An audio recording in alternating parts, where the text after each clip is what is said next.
നമസ്കാരം. കഴിഞ്ഞ വർഷം നടന്ന മഹാകുംഭമേളയിൽ മാല വിൽക്കാനെത്തിയ മധ്യപ്രദേശുകാരിയായ മൊണാലിസ ഒരൊറ്റ ഫോട്ടോ കൊണ്ട് ഇന്ത്യയൊട്ടാകെ വൈറലാകുകയും പിന്നീട് പലതരത്തിലുള്ള ഓഫറുകൾ വരികയും ഹിന്ദി സിനിമയിൽ വരെ അഭിനയിക്കാൻ അവസരം ലഭിക്കുകയും ചെയ്ത ഒരു പെൺകുട്ടിയായിരുന്നു മൊണാലിസ. ഇപ്പോൾ ഇതാ മൊണാലിസയുടെ വിവാഹത്തോടെ പുതിയ വിവാദങ്ങൾ വരികയാണ്.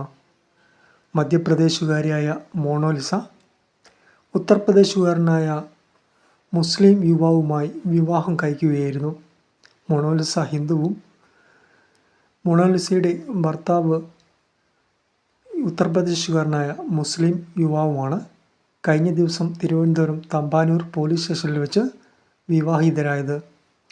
മൊണാലിസയ്ക്ക് പ്രായപൂർത്തിയായിട്ടില്ലെന്നൊക്കെ പറഞ്ഞ് വിവാദങ്ങളുണ്ടായിരുന്നെങ്കിലും സർട്ടിഫിക്കറ്റിൽ 18 വയസ്സ് തികഞ്ഞതുകൊണ്ട് തന്നെ ആ തരത്തിൽ ഒരു പ്രശ്നവും ഉണ്ടാവുന്നില്ല. എല്ലാവരുടെയും ചോദ്യം, ആരാണ് മൊണാലിസയുടെ ഭർത്താവ്, അദ്ദേഹത്തിന് എന്താണ് ജോലി എന്നൊക്കെയാണ്. മൊണാലിസയുടെ ഭർത്താവ് മോഡലാണ്, അതുപോലെ ഒരു സിനിമാ പ്രവർത്തകനുമാണ്.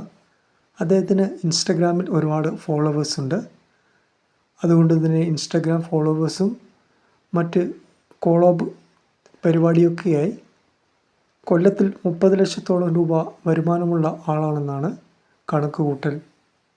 മൊണാലിസയാവട്ടെ ഇൻസ്റ്റഗ്രാമിൽ ഒരുപാട് ഫോളോവേഴ്സും ചില ഉദ്ഘാടനങ്ങളുടെ ഗസ്റ്റായിട്ടും മറ്റും പോവാറുമുണ്ട്. മാത്രമല്ല ഹിന്ദി സിനിമയിലൊക്കെ ചില പടങ്ങളിൽ ചെറിയ റോളുകളൊക്കെ ലഭിച്ചിട്ടുണ്ട്. അങ്ങനെ ഒരു സെലിബ്രിറ്റി എന്ന നിലയിൽ മൊണാലിസയ്ക്കും തരക്കേടില്ലാത്ത വരുമാനം ലഭിക്കുന്നുണ്ട്. കഴിഞ്ഞ ദിവസം നടന്ന വിവാഹത്തിൽ വരൻ മുസ്ലിമും വധു ഹിന്ദു ആയതുകൊണ്ട് തന്നെ അവരുടെ നാട്ടിൽ പ്രശ്നം ഉള്ളതുകൊണ്ടാണ് അവർ കേരളത്തിൽ നിന്ന് വിവാഹം കഴിക്കാൻ തീരുമാനിച്ചത്.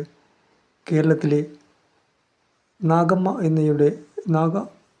എന്ന സിനിമയുടെ ചിത്രീകരണത്തിനിടെയായിരുന്നു ഇരുവരും തമ്മിൽ കൂടുതൽ അടുത്തതും വിവാഹത്തിലേക്ക് എത്തിയതും. കഴിഞ്ഞ 6 വർഷമായി തങ്ങൾ പ്രണയത്തിലായിരുന്നു എന്നാണ് ഇരുവരും പറയുന്നത്. മലയാള സിനിമയുമായി ബന്ധപ്പെട്ട് കേരളത്തിൽ എത്തിയതാണ് മൊണാലിസ. ചാനൽ കാണുന്നവർ എല്ലാവരും തന്നെ ഒന്ന് ലൈക്ക് ചെയ്ത് വയ്ക്കുക, അതുപോലെ തന്നെ സബ്സ്ക്രൈബ് ചെയ്ത് വയ്ക്കുക.